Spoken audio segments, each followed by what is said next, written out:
Alpa ma'am, shall we start now?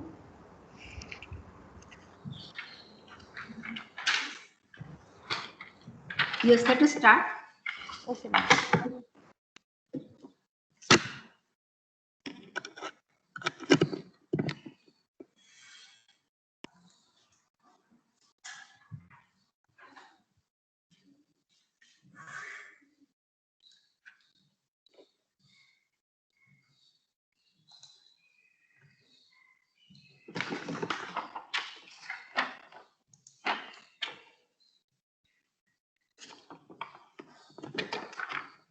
Good morning, all.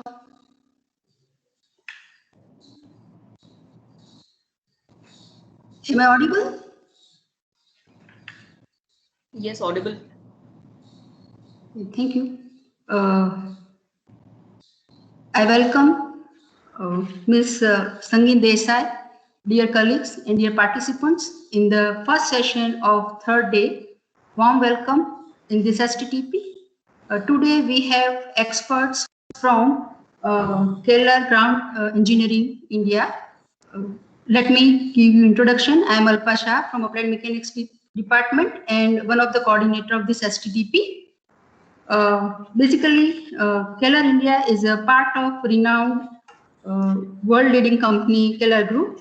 Keller Ground Engineering Private Limited provides solutions for bearing capacity enhancement, settlement control, liquefaction mitigation, earth retention and shoring, groundwater control, marine construction, and design and construction of deep foundation. I welcome here Ms. Sangin Desai from Keller Ground Engineering India Private Limited. Ms. Sangin is Deputy Manager Business Development at Keller Ground India Private Limited. She has vast experience of 10 years in field of geotechnical engineering with specialization in ground improvement techniques to support oil storage tanks, process units, treatment plants, highways, slope stabilization, and building. She completed a bachelor's in civil engineering from MSU Baroda and master's of geotechnical engineering from Indian Institute of Technology, Roorkee. I welcome Ms. Sangeeta and Mr. Sridhar Vellore for this session. I invite you to share your experience and knowledge to all of us. Over to you, ma'am. Thank you. Thank you so much. Firstly, I wanted to thank the entire organizing committee who gave this platform for us to present to this upcoming engineers and share our experience. Thank you so much. Let me know once my screen is visible for you. Yes, ma'am, it's visible. Visible, right? Yes, ma'am. Yeah. So to link with the topic of this entire session, we have chosen optimization of geotechnical solutions with ground improvement. So in this session, I'll be covering a brief intro on what Keller company does, followed by a detailed technical discussion on understanding of general foundation problems. Further to that, I would like to cover the solution, which is like in between shallow foundation and deep foundation. And I'll share Keller's experience, specifically my own personal experience, which I have worked in last 10 years while working with Keller. And then we can take up further question and answers. Okay, so Keller is a 160 years young company. I would like to use word young. We were established in 1860 in Germany with a small drilling company, and then later on we have grown in providing solution for any geotechnical problems. In India, we operate with 4 major offices, one in Bangladesh, one in Chennai, Delhi, and Mumbai. And as Alpa ma'am correctly mentioned, we provide all the geotechnical solution.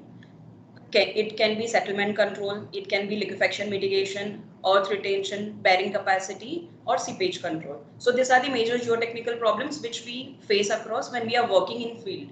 So we provide all the solutions. And coming to the sector, market sector, we are present in all the sectors related to the construction market.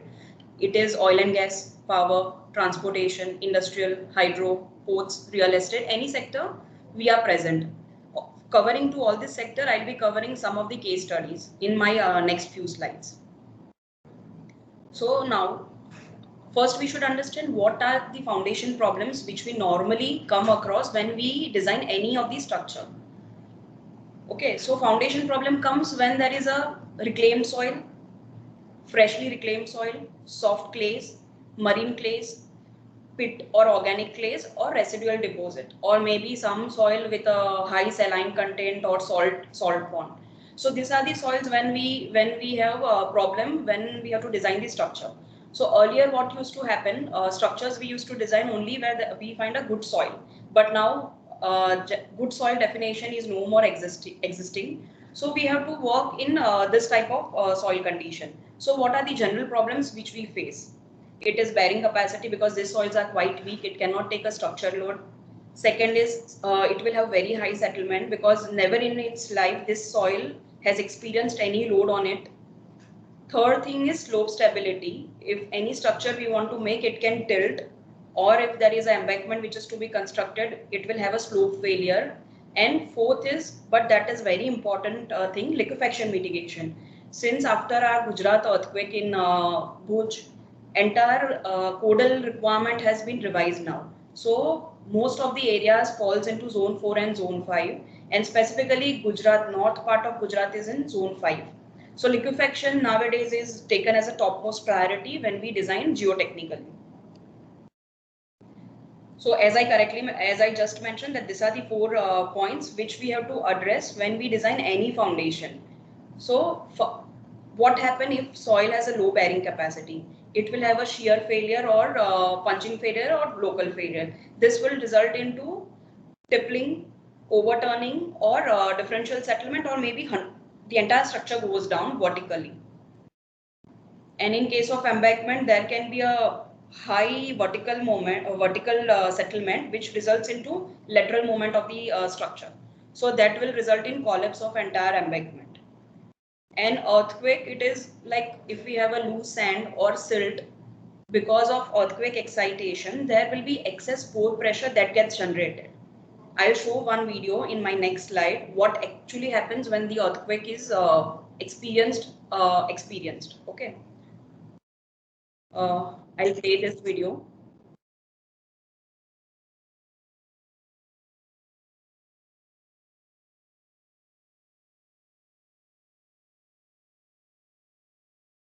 That loose sediment, and there is a water table, and then there is structure, and now water because of pressure and sediment that results in failure of the structure. So if there is no structure, then nothing is going to happen to the soil. But if there is a structure over it, there will be a major failure that can happen if earthquake mitigation is not taken into design. Now we have understood the foundation challenges or concerns which we face geotechnically. Now what can be the solution to the foundation system? So conventionally we know only 2 definitions. Either it is a shallow foundation or it is a deep foundation. So if soil is good, then definitely we go with open foundation only. If soil is very bad, then we have to transfer load to the deeper layer, and that's how we go for pile foundation. It can be board pile, it can be driven pile, and then further there are different types of pile: friction, end bearing, combined friction and end bearing, precast, driven cast in situ. But there is an intermediate solution between shallow foundation and deep foundation, which is known as ground improvement technique, which we normally take it up in weaker soil just to avoid deep foundation.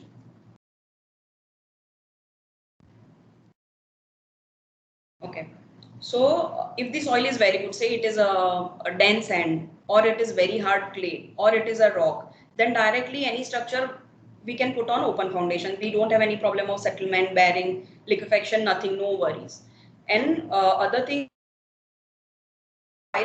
say I'll take example of say Kandla soil, or Dolera soil or Cochin soil. They are very soft marine clay. If you want to go for pile foundation, it has to go as deep as 50-60 meters. because shallow foundation is not possible, and piling up to deeper strata is a very tedious task. So there has to be an intermediate solution which can help in cost of this foundation. Further, it has to be faster in completion of that foundation work and structure work. Plus, there has to be some saving in the material, and all these three will result into lesser carbon footprint. So, what is that alternative foundation technique? So, it is known as ground improvement. So, what exactly ground improvement means?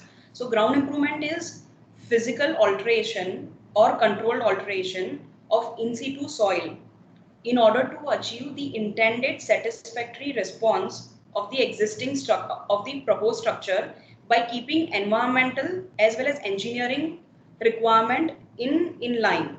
So there has to be something in between open foundation and deep foundation. So what is ground improvement?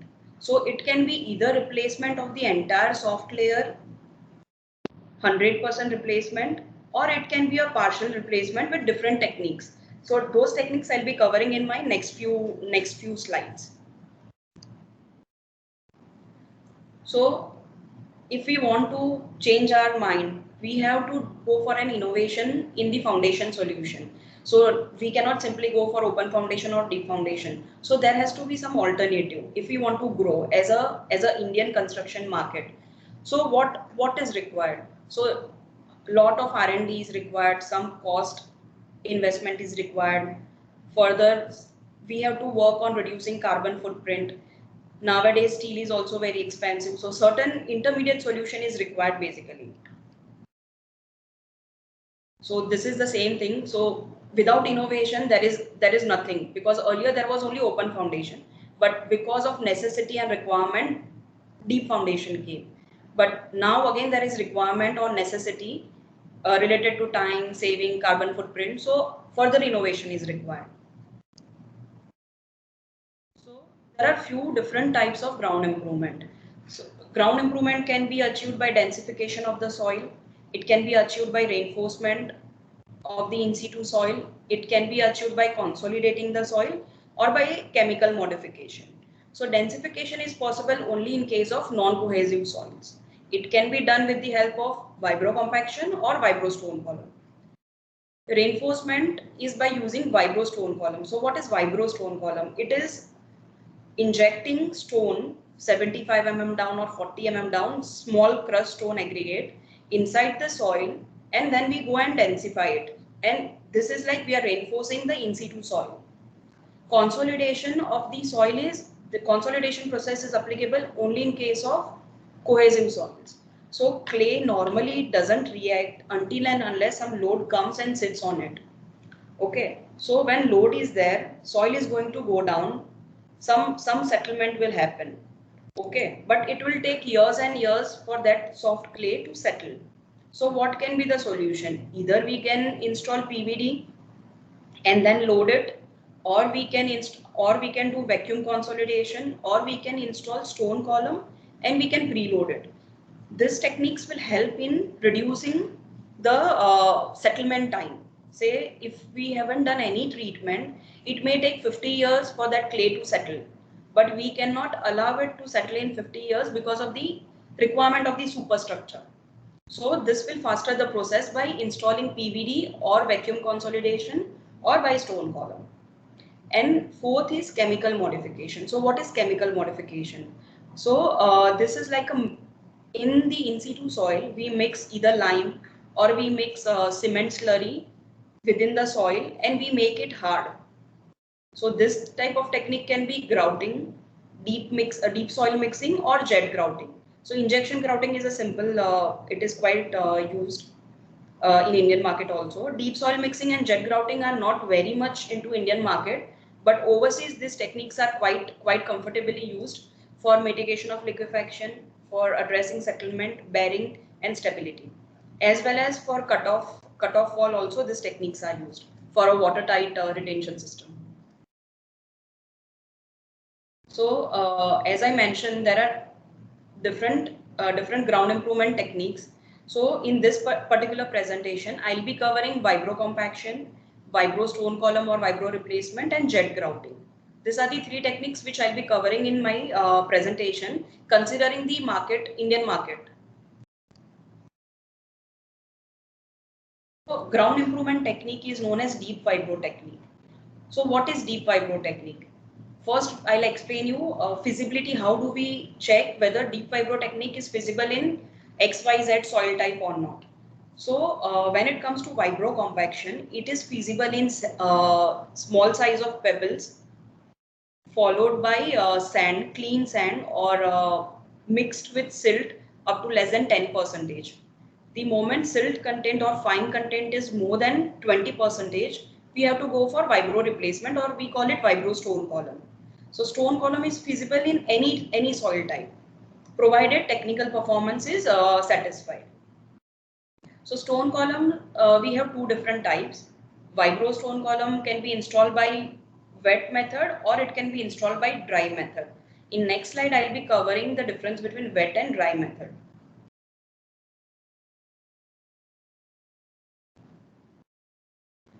Okay, so first image which we can see on screen is for bottom feed or dry method. So this is single machine which has a vibrator. This is the vibrator and the connected tube attached with the this base machine. We call it a VibroCat machine. This is Keller in-house machine, and it is not available in any of the open market. So we have the stone tube which is seen where my cursor is moving right now. Okay, so with the help of air pressure, the vibrator will penetrate inside the soil up to the required depth. Then the vibrator gets lifted and stone will be pushed in, and then vibrator will go and compact it. And this is how the finished column looks like. I'll show video in next few slides. And the site looks very clean. See, there is no dirt which gets generated. Okay, and then there is a wet method. So what is the difference between dry and wet method? In dry method, we use air pressure for penetration, whereas in wet method, water jets are used to cut the soil. So it is like when we do piling with TMR, continuous water circulation is required. So similarly here, water circulation is required so that we are able to penetrate inside the soil, and from top, the stones are fed in, and then compaction process will happen. And the bottom figure, we can see the site photograph. Okay, so site is quite dirty or messed up. Not dirty, but there will be a slush that gets generated. But when water is available, then this is the best preferred method in Indian market. And this method is preferable when we have water scarcity, or we are working within the closed boundary condition, or we have a confined work environment. Then bottom feed method works best. Third technique is vibro compaction. Okay, so vibro compaction also setup wise, it is similar to wet method. So there is a crane with a vibrator hung over the crane. With the help of water, penetration is happening inside the soil, and then from bottom to top, the vibrator will come compacting the in situ soil. So finally, we have a compacted soil mass. Okay, and when we do compaction, there will be subsidence which can be seen here. So this indicates that the sand layer has been compacted. If this type of subsidence is not visible, then it is non-compactable soil, and we are doing something wrong by doing compaction. So this is the actual photograph of one of the project site in Gujarat. So column depth was around 20 meters, and we have seen subsidence of more than 1 meter. Okay, so earlier ground level was here, and then it got settled because of densification or compaction, and it was lowered to -1. So this is the vibrator which I was trying to explain. This is the eccentric weight. Then there is a stone tube, and this is air chamber. This one. I'll play this video and then explain you the process. So now with the air pressure, the vibrator is penetrating inside the soil. So once it reaches the required depth, this is the air chamber, and this is the stone tube, stone hopper. Stone is fed within this chamber. Stone flows back in this tube. and then it will be poured in, and it will go back, the vibrator goes back, and it will keep on compacting. So this particular process are bottom to top construction.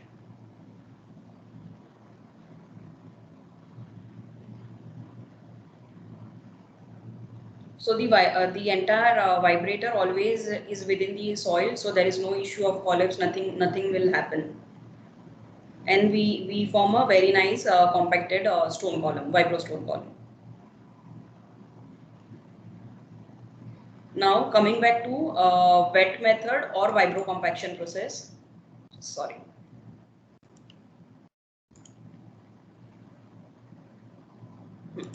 So this particular video is of vibro compaction.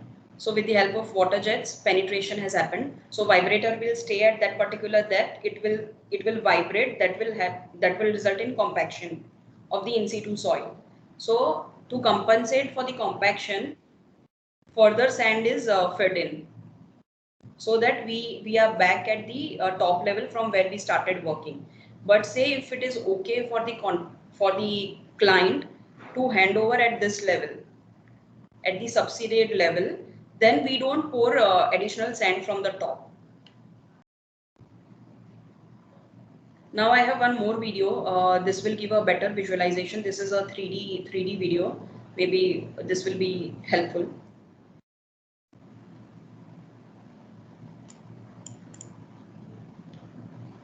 This is the setup of entire vibro stone column machine. This is the VibroCat base machine. So with the JCB or loader, stone is fed in. It goes up. Stone goes into the chamber. This is the vibrator.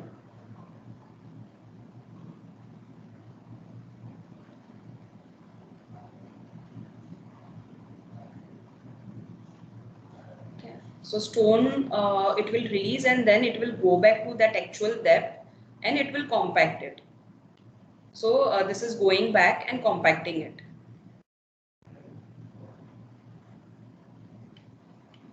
And this is how the finished stone column looks like. And over this, any type of structure can be constructed.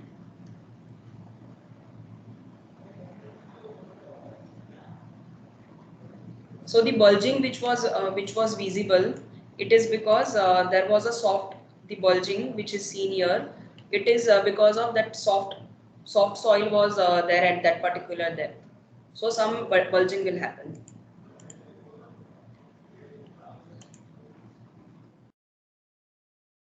So one question will come to everyone: how do we check QA/QC? Because nobody can go down and see whether the column has been actually formed or not.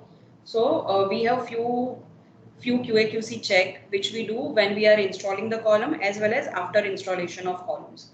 So when we are installing the column, we have this display machine within our operator's cabin who is sitting here. Okay, and then the automated graph gets generated immediately or simultaneously when the column building is happening. So if I am the geotechnical engineer or I am any engineer working on this project, I get to know whether the column has been formed or not, or whether it has been installed or not. 100% we get this data for individual column. So we have two different types of machine. One is known as M4 and other is known as M5. What is the basic difference? So this M5 is basically connected with GPS system. So I, being geotechnical engineer working on the project, even if I'm not there available at the site and I am sitting in Mumbai office, I can get on the spot record on my laptop. So this is the further advancement which we have brought in Indian market. This is during installation. So after installation, what do we do? So real-time load test is done on the install column. So it is similar, load tests are similar to what we do normal plate load test. But in plate load test, the plate size is only 30 centimeter, whereas here the actual footing is casted. And then the actual load of the structure, say if the structure load is 15 ton per square meter, and footing size is say 2 by 2 meter of isolated footing, then 2 by 2 meter of pedestal, 2 by 2 meter of this pedestal or steel plate will be kept on the installed columns like this, And then with the help of Kentledge load, the load will be applied, and our regular load test will be taken care. So this is the picture of our one of the ongoing project in Rajasthan. This is how the finished column looks like.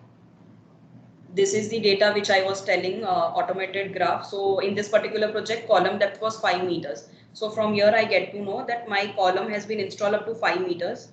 This is the depth scale. So I get to know that 5 meter of column has been installed. How much time it has taken? So it took 10 minutes for the installation. Then on what date I have installed? So it was installed on 27th of January. I also get to know the time. It was installed at 12:28 minutes. This is the real-time loading plate load test which was done. So at design load, the settlement was noticed only 5 mm. So this is the plate which I was telling. This is almost 2.2 by 2.2 meter size plate, and loading equivalent to 240 or 250 metric ton. Okay, so what are the general applications of stone column and compaction? There is only one major difference between the application. Okay, so stone column can be done for reinforcement. Stone column is basically known as reinforcing the soil, and it can address settlement, bearing, stability, consolidation, and liquefaction. Whereas vibro compaction, it is more of densification process. So it can address liquefaction, settlement, bearing, and stability. Whereas consolidation, it cannot address. Vibro compaction doesn't work when it is a cohesive soil or silt, which is plastic in nature. So this was more for vibro stone column. Now I would cover that chemical mixing, one method which is into Indian market. It is known as jet grouting. So in jet grouting, what is done with a high pressure injection of cement slurry is done within the soil. This can be used in any soil type, and it will help in resolving bearing capacity problem. It can be also used as a retention product, watertight product, I can say. We have used this as a cutoff wall for one of the project in dam in Andhra Pradesh, Polavaram. It can used also for mitigating liquefaction potential. So this is the cutter. So with the cutter, penetration will happen. When it comes up, it will come by mixing the cement slurry like this.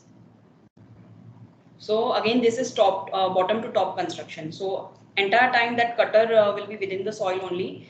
It will rotate and keep on mixing, because there will be a jet inside that cutter. These are 2 meter diameter jet grout column. These are installed in India only, in Andhra Pradesh. So this we have installed as a cutoff wall for dam work. So these are watertight structures. So this was more of a technical thing. So now I'll be covering few of the case studies which we have done for vibro stone column, vibro compaction works in India, and covering different sectors, construction sectors, different sectors. So this is basically a power plant project which we have done in Uttar Pradesh. And the soil, this is a power plant. So normally in power plant, fly ash gets generated. So what they normally do, they'll identify one area and they'll start disposing within that area. So in this plant also, there was one particular area which was identified for disposing fly ash for years and years. But as a part of expansion, now they wanted to construct a switchyard with a GIS building on that fly ash filling. So they wanted to have some solution which was techno-commercially feasible to support the superstructure. And being Uttar Pradesh, it comes in highly seismic zone 4. And fly ash are more of non-plastic material. So it was prone to mitigation, liquefaction. So we have installed stone column up to 10 meters in this particular soil. Thereby, we have mitigated liquefaction. We have enhanced the bearing capacity to 15 ton per square meter, which was in situ 5 or 6 ton per square meter. And settlement reduction is definitely definitely within the limit. This is also same power plant project, but here these structures were quite slender. So alone stone column was not viable. So we have done stone column along with piling to support the superstructure. So stone columns were basically done to improve the fly ash and to enhance the pile capacities. This is also one of the interesting project. This is done in Udaipur. So you might, few people might be aware of Vedanta mining in Udaipur. So when they do mining, there is a material which they call mine tailing material. So when they take out the mining material with the high water jets, they'll be washing the material, mine ore material. So with the slush, when it dries, when that slush is drying out, this type of powder type of material gets generated. So this Vedanta also used to do dumping at one particular location, that this is that location, and there was dumping of around 20 meters. But now, since there was an area problem, they wanted to construct one plant to process this particular material and reuse it somewhere. So to this plant was to be constructed on this mine tailing material, and to support the structures which you can see, conveyor belt, one bigger tank, flocculator tank, then shed. So entire plant is rested on vibro stone column.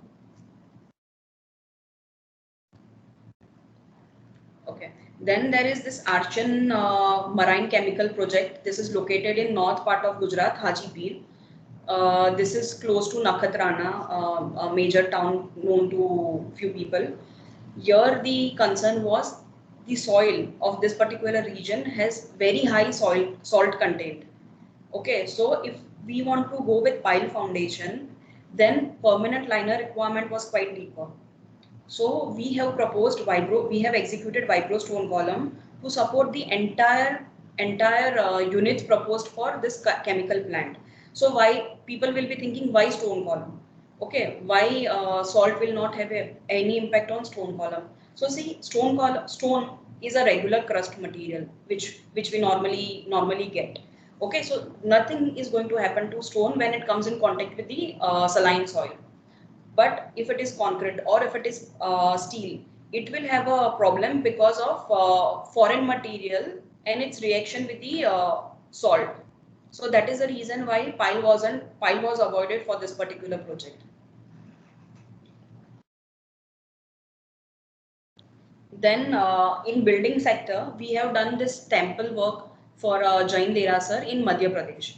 So normally, based on our experience, we only did installation works. Design was done by Foster Geotech. This is Canadian company, and this temple, it is a temple trust requirement. Anywhere you take in the world, none of the temple will be resting on pile foundation, or none of the temple will be resting on the foundation which will be having a reinforcement. Okay, so if soil is good, they'll be going 4-5 meters down, and then they'll be placing a big stones, or something like stone column they go for. So this is the temple. Jain temple, we normally know they are made up of marble and very heavy stone. So white heavily loaded structure is resting on stone column. And similar project we have done in Bihar, Vaishali, which is in Bihar. So there they have constructed Buddha stupa. So there is a tower sort of thing constructed with big stones. So these structures are quite heavily loaded, but yes, they are still rested on vibro stone column, because stone column can help you in taking that load plus mitigation of settlement, or maybe I can say reducing the settlement. So there is a proven experience. And in overseas, if we say most of the temples, say in UAE or Canada, most of the temples are resting on either vibro compaction or this particular stone column technique. In India, luckily all the temples were having good soil condition, so nothing happened so far. So we have done one school building in Noida for Haldiram Trust. This comes under zone 4, Noida being a highly active seismic zone. So the main problem was mitigation of liquefaction, and then to construct the building on that particular soil. So vibrocompaction was done for mitigation of liquefaction and to increase the shear capacities of the soil. So the soil was more of loose to medium dense silty sand with silt less than 10%. And now I think this project was done sometimes in 2011 or 12. So from last 10 years, this structure is resting perfectly fine. Then we have done few projects for residential towers in Chennai and Haryana. So this particular project is of Tamil Nadu government for SRA, we call that slums are demolished and government is giving them the building. So this is a 4-story tower which is also resting on the stone column, and the soil in Chennai is more of cohesive, like clay silt or silty clay, I can say, with 40% of silt and then balance of clay. So this project was also done around 5-7 years before, and then there was no major observation that has been noticed. Then one high-end project we have executed for the developer Urban Tree in Chennai. So here it is G plus 4-story tower, and this is also in one of the posh area, Porur in Chennai. And this building is also performing very nicely. There are no differential settlement, nothing, no observation so far. And this project was also executed around 5-7 years before. And our director also stays in the same building on a lighter note. So work-wise, it is good only. In Haryana, we have done stone column for specifically for mitigating liquefaction for G plus 13-story tower, and this is also handed over around 7 years before. So geotechnical consultant for the project was Dr. Raju. Probably people might be aware, VS Raju and Associates. He's a director of IIT, former director of IIT Delhi. And this project was also successfully handed over. So far I have covered building. So just to make you understand that buildings also can be considered on vibro stone column. We did not go for a heavy pile foundation. So now I'll be covering few projects in oil and gas sector. So this particular project is in Gujarat, in Mundra basically, which is highly seismic zone 5. And this is the entire LNG terminal which is there in Adani port. Entire terminal is resting on vibro stone column and vibro compaction. These are the LNG tanks which are 100 meter in diameter, 93 meter in diameter and 50 meters in height. And these are associated facilities. So this is also operational, and you can see the photo of completed entire terminal. So the design of this particular project was quite technically challenging, being zone 5, and the location is around 60-70 kilometers away from the Gujarat epicenter, Bhachau. So many consultants were involved, and very nicely the work has been completed. And at same time, in Dahej, which is in Gujarat only, where the soil is more of cohesive in nature, same LNG tanks are resting on pile foundation, because in cohesive soils, so much of load cannot be taken by stone column. But Mundra soil being more of sand, stone column was the best feasible solution. Stone column and vibro compaction. Again, this is one of the project in Mundra only to store crude oil, which is imported from overseas and stored in this tank. So there is expansion which was planned, and these 3 tanks are resting on vibro stone column, and now we handed over 2 years before only, and now it's operational again. So again, same concern, being Mundra region, highly seismic zone. So if they have to go for pile foundation for this project or LNG tank, it was not possible to fit in the number of pile within this diameter. Say this diameter was 66. So they may require more than 1,000 number of piles, considering high lateral load that acts at the base of the pile cap. So ground improvement was the best fitted solution, which will be addressing all the 3 concerns. And this was also successfully delivered. one more project in Pipavav in Gujarat. So Pipavav location is close to Bhavnagar, and this particular soil is very soft clay, very soft to form clay. These tanks are again resting on vibrostone columns and are operational from last 5-7 years. And during hydro test, all the three projects, when the hydro test, normally the tanks, I'll just explain further in detail. Whenever the tank construction is completed, the tanks are undergoing hydro test. So up to the top height, water testing will be done by filling the water, and settlement record will be made. So all the project settlements, what we estimated and what were recorded were in same range. And why the hydro tests are done? They are done to check if there is any leakage in the tank fabrication or not, so that it can be identified before the actual liquid is stored. So normally these tanks are used for storing LNG, or to store LPG, or to store petrol, diesel, crude oil, similar like highly flammable products. So hydro test is very important to be checked. This is particularly project in Bihar. This also comes under highly seismic zone, and the soil for this particular location was liquefiable up to 30 meters. Okay, this is quite close to Nepal, and very often Nepal border is only 50 kilometers from this location, and very often earthquake tremors are felt in this region. So the entire IOCL has proposed to construct entire petroleum depot in this particular location, Motihari. So it comprises of different structures like storage tank. Then there was a LPG storage bullets. Then certain type of sheds are there, which can be seen here.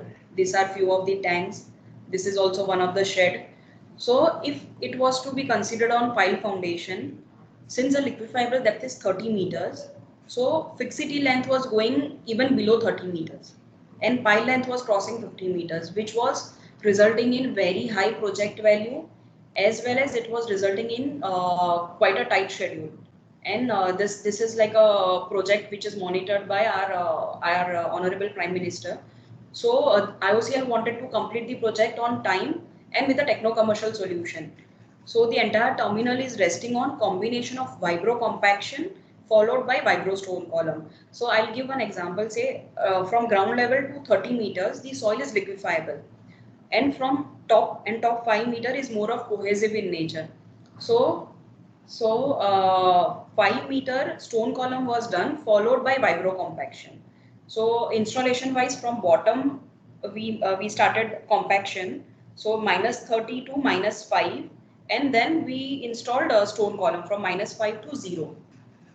So presently the hydro tests are going on in these tanks. So maybe next time if I get opportunity, I would be happy to share hydro test data. This is again IOCL project only in Assam. This particular location again comes into highly seismic zone, but soil is cohesive in nature. So liquefaction was not the major concern which we had to address, but settlement was the major concern. So whichever structures you can see here, all are on vibrostone column. I'll just name few. These are the petrol and diesel storage tanks. This blue color are fire water tanks. These are the sheds. These are few office buildings, and here you can see railway line, right? So just besides the railway line, there was a wagon gantry which was to be constructed. So whatever the oil or petrol was to come from the railway line, and then through tanker it was to be transferred to this storage tanks. So there was another wagon gantry shed which was to be constructed here, that is also resting on stone column only. And this particular plant is operational now from 2 years. So this particular technique, stone column and compaction, is quite into government bodies also from last few years. So it is not like that only private parties are doing this technique and government are playing safe, but nowadays government organizations are also quite open to go for an innovative techniques, because that is helping them in reducing the overall cost as well as shrinking the time for the project. I discussed about IOCL. Now I'll take one example of HPCL also. This is in Ennore, Chennai. So the entire terminal, the tank, sheds, everything, the entire terminal is resting on Vibrostone column. This is quite old project, maybe more than 10 years, and it's very nicely performing. Okay, so we have covered now oil and gas. Now we'll switch to water treatment plants or sewage treatment or common effluent treatment plant. So 2 years before we completed two projects in Dholera for Dholera Industrial Development Corporation Limited. So one was STP and other was CETP. So these two particular structures comprises of various tank like RO tank or permeate RO tank, RO permeate tank, UF tank. Then there are certain buildings and there are SBR basins also. So the entire plant is resting on stone column, and Dorela soil is quite known to everyone. It is very soft clay, very soft clay. So piling again was a problem for them because it was increasing the cost. And Stoop being consultant, they were quite happy to understand whether stone column is feasible to support this units or not. And then we have executed as a subcontractor to L&T. And maybe if you go to Dholera Industrial City Development, you will see the completed photographs also. Similarly, we have executed one project in Noida.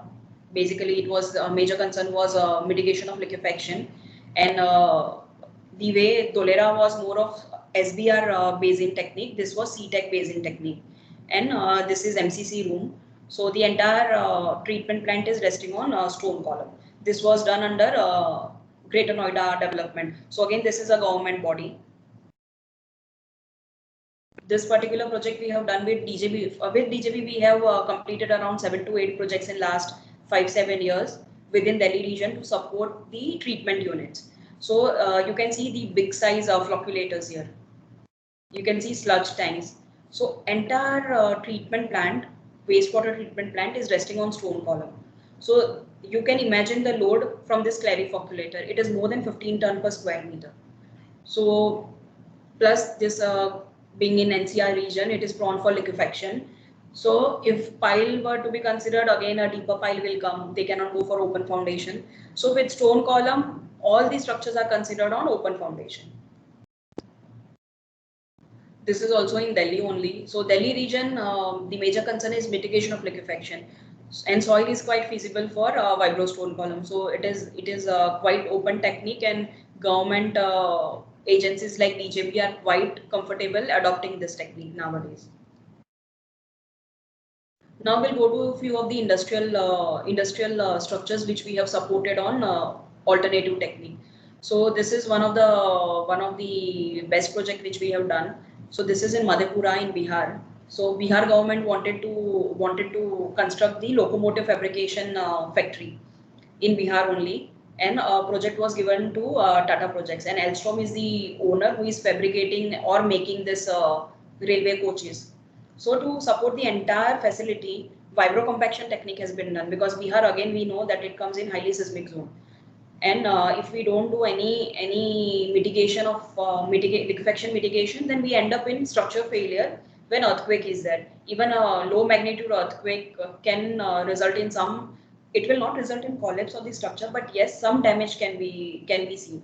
So this factory also started the production. This is the actual photograph of the factory.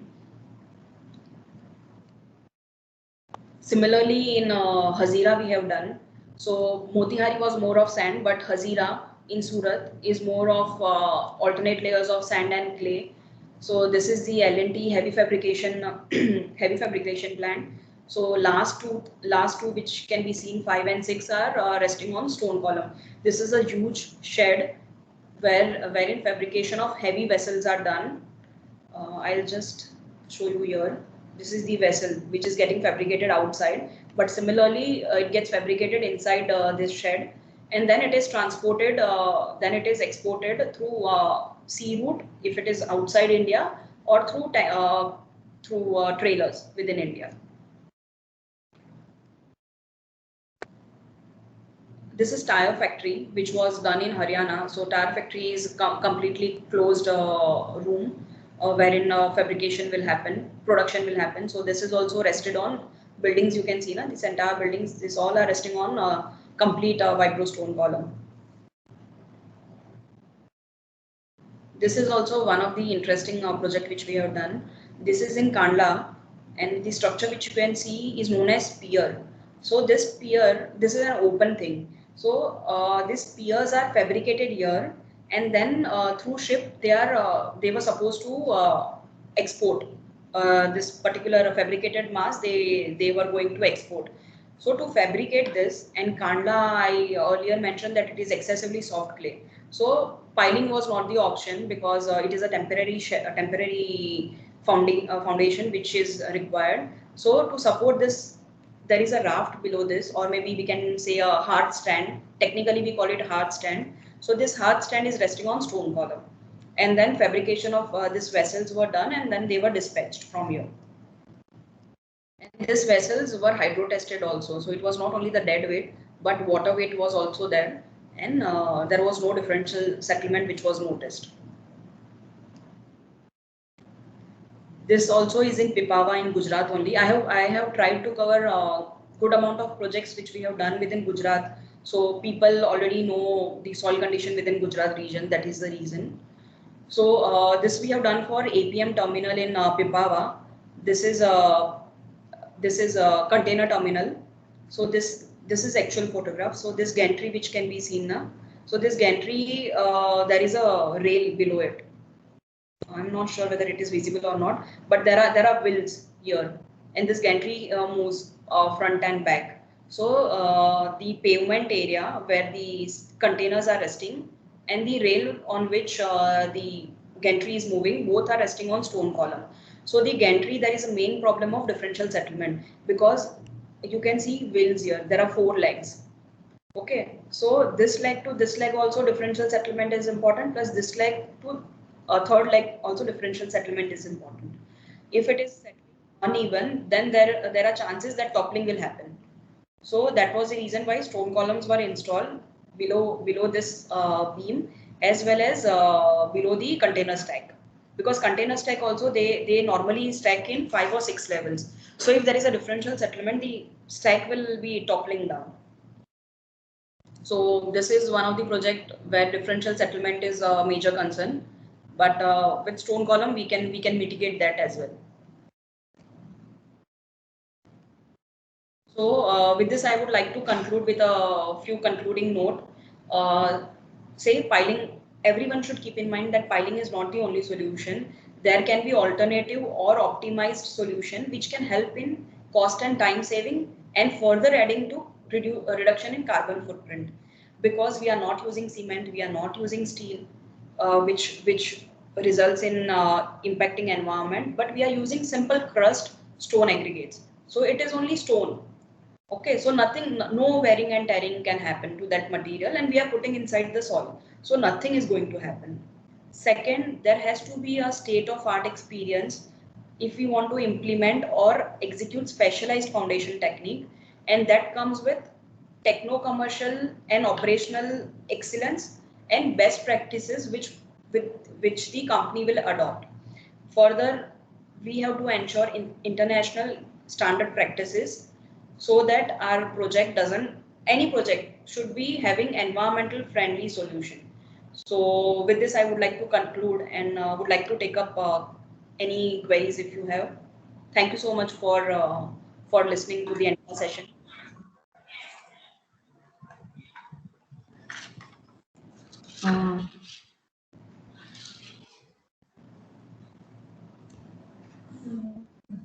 Thank you, Ms. Sangeeta.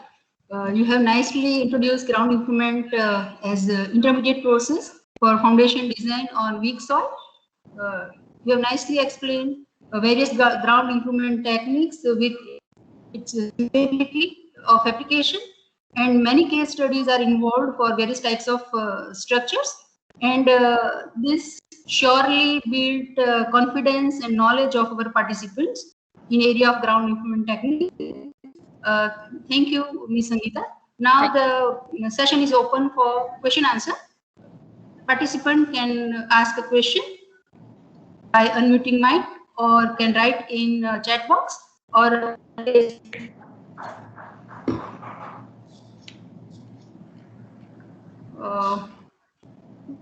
question from participant that was there any case study of failure?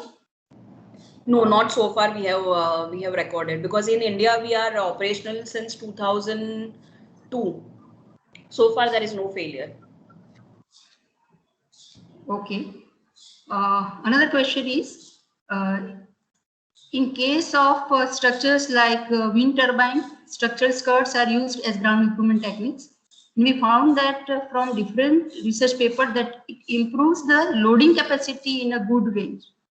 But still skirts are not widely used as compared to other methods. What are the reasons behind it? Okay, I'll explain. Kindly share your views and experience. Yeah. Wind to support wind turbine, we have executed one project in Maharashtra. Okay, but there we have installed stone column. But now for next project, we are quite not okay to do stone column. In Maharashtra, everybody is aware that the soil is rock. Like it is not a sand or clay; it is a rock. And there was only 4-5 meters of improvement which was required. So that is technically a good option. But when we come to any soil type, what is a major problem that comes? Because windmill is around 100 meters tall, and that is tower length. And then the wings are also 15 meters in length with that 3 wings. Okay, and when it rotates, though we feel that it is rotating at a very slow pace, but it generates high rotational stiffness at the base, which column cannot address.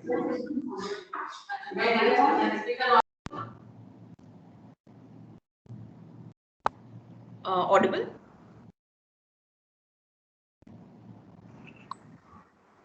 You're audible. Yeah. So Hello? I was telling Yes. that windmills, the main problem is not only bearing and settlement. The main problem is to address the rotational stiffness, which we call G, kilonewton per meter cube is the unit. So that has to be taken care by whatever is the foundation solution. So in India, so far it is not it is not very openly adopted. But overseas, we have few project experience because soil was quite supportive to achieve that. Okay, thank you, ma'am. Thank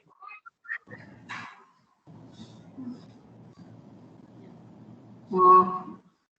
Another question is for grade slabs of warehouses situated on soft clay, can we use geogrid enforced subbase? Can you repeat? Which Yes. structure? For grade slab for warehouses Okay. situated on soft clay, can we use geogrid enforced subbase? See, for warehouse, if load is going to transfer to grade slab, then geogrid will not help you. It will only take care of bearing, but it will not reduce the settlement. But yes, if it is to if it is a grade slab only to connect the footings, then still you can put a geogrid. But below the isolated footing or strip that is connected with PV, for that you have to go for pile foundation or you have to go for an alternative like stone column. Grade slab you can still consider as far as it is not taking the load. Okay, thank you. Another question is, what about case study in made up soil like Mumbai? Mumbai also we have done a few projects with stone column in Uran region, Panvel side, which is quite soft up to 18-20 meters. So stone columns are suited for that soil. One of the project which I didn't cover here because still we are executing that. We are doing 25 meters deep stone column in Cochin. So that is the softest soil which we can see in Indian geology. Okay. One participant want to ask question. Yes. Dr. Lalit Thakur, please unmute your mic and ask question. Hello. Sir, good morning. Good morning. Professor. Ma'am, could you just elaborate on the type of water cement ratio and fineness of cement that we basically use for jet grouting?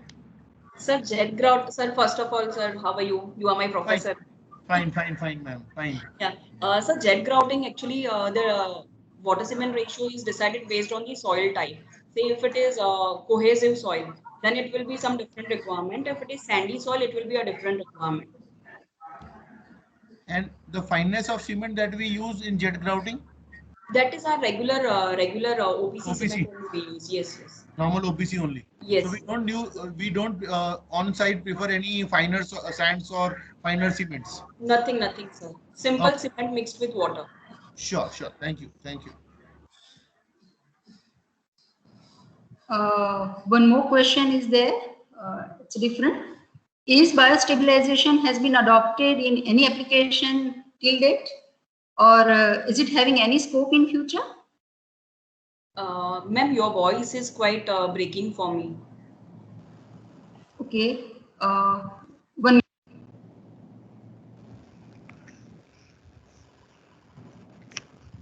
Hello, ma'am.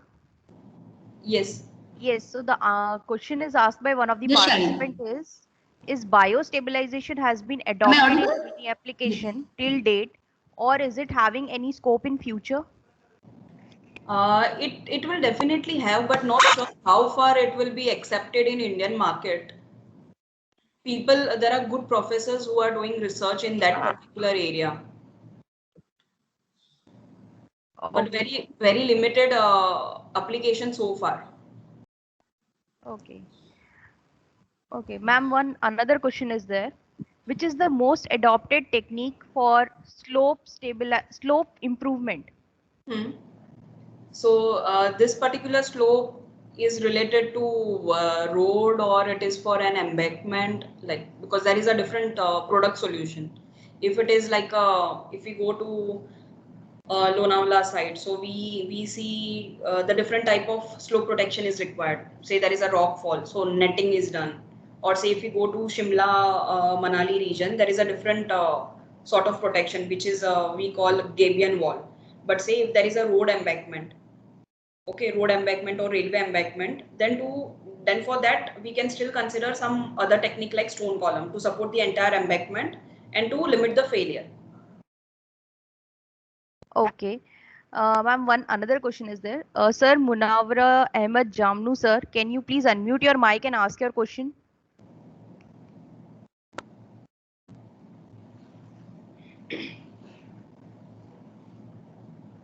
Hello.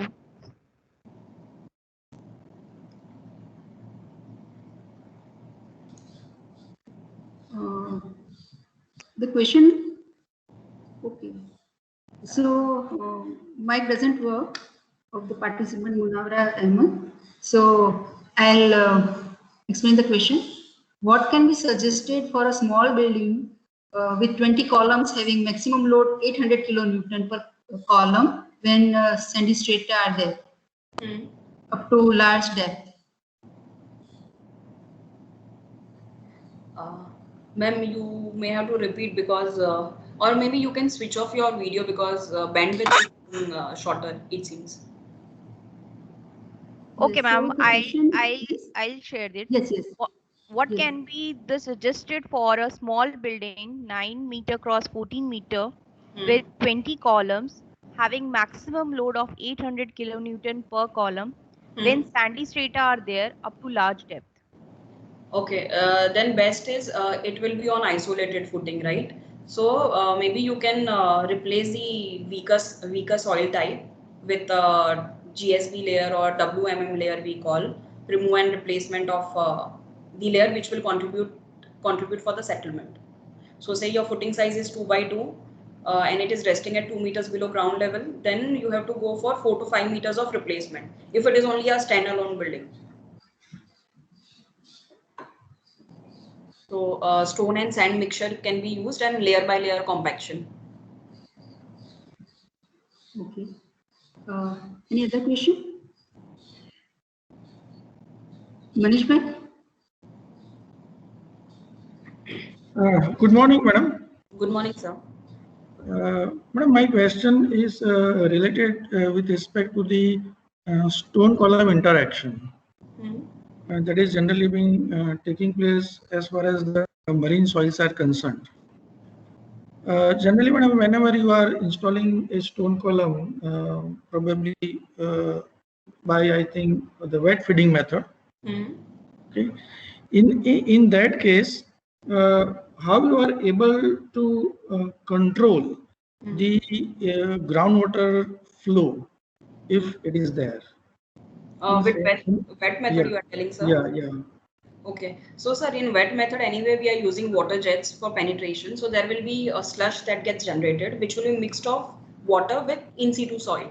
Okay. So on top, channel is prepared to divert that water, and few meters away, a siltation pond will be prepared. So in that water will go and sit there, and after few days, the water will be reused, and that silt or soil gets settled. So again, that water is used for construction, sir.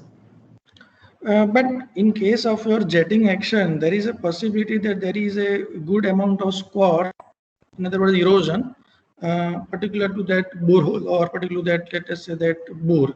So in that case, there are chances that you may be penetrating to, means what I mean to say, compared to more depth, actually what is required. Okay. Sir, that depth can be controlled, sir, because we have that, I have shown one device now, which our operator will have it in his cabin. So from there we get to know. So once he'll get the display on his unit that we have reached 10 meters, then accordingly he'll be adjusting the water jets. Okay. So say if 10 meter is required and once 8 or 8.5 meter is reached, accordingly the adjustment in water jets are done, sir.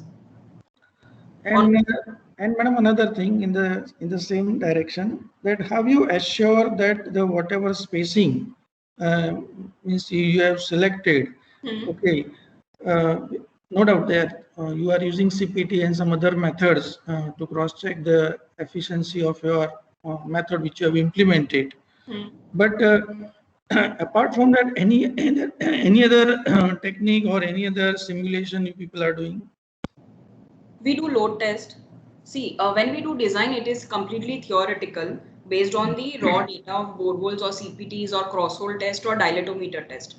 Okay. Yes. Then before we do main column installation, the way we do pile trial test.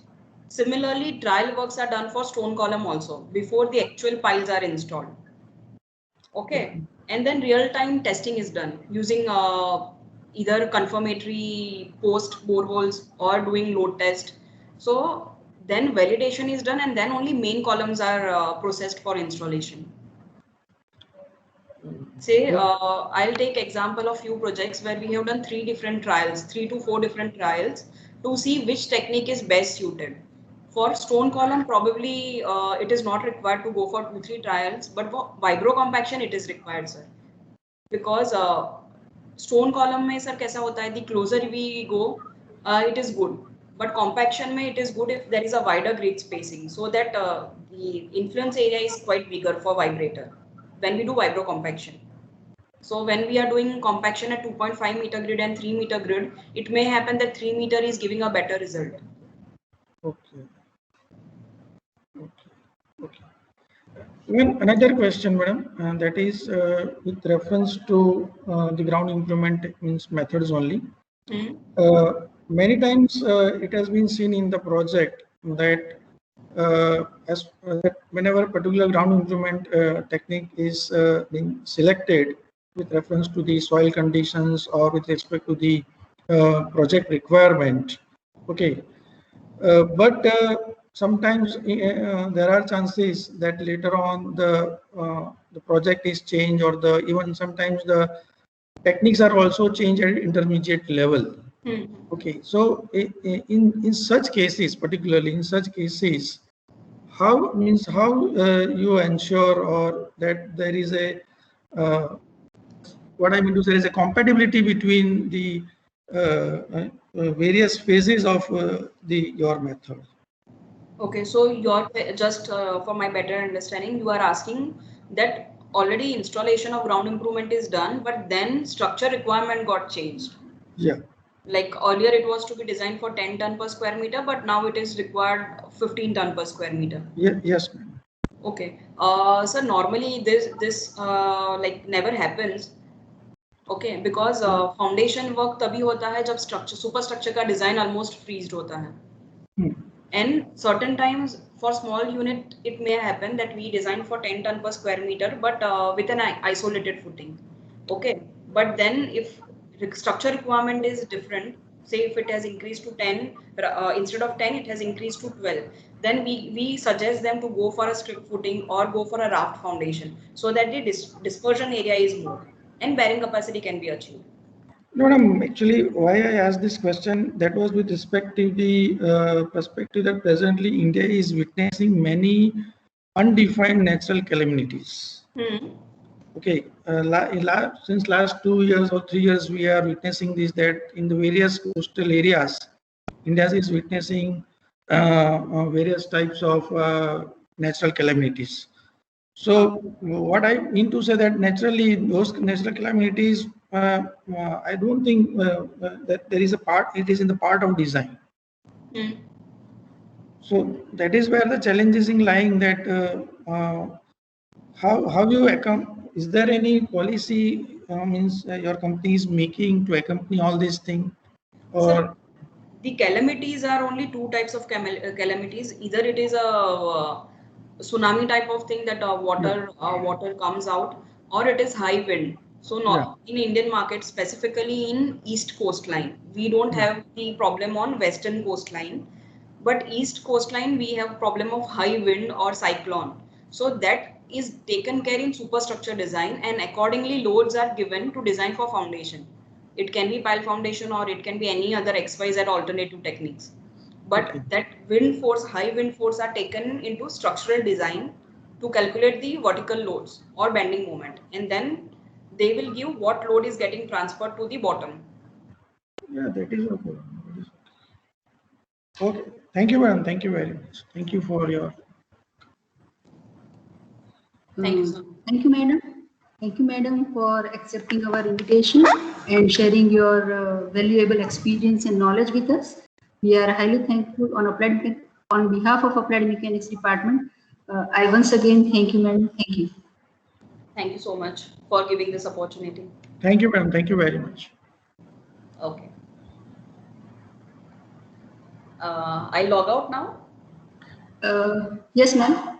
Yeah. Thank you. Thank you. Now, dear participants, our next session is at 11:30. Till then, we have 10 minutes. So, sharp at 11:30, please log in for second session of today. Dear participants, I would like to tell that the second session is being chaired by a very, very renowned and a very expert person, that is Shri P.U. Asnani, who has a presently, I would say that his age is more than 75, and he has a experience of more than 40 years in the field of this solid waste management. When I will be going through his profile later on, you will just come to know that really it is our privilege that sir has accepted our invitation and is sharing his very, very rich experience, knowledge as far as the solid waste management policies and other things are concerned. So I request all the participants to be on time, sharp at 11:30. Okay, so that we can have the maximum advantage of his session. Thank you.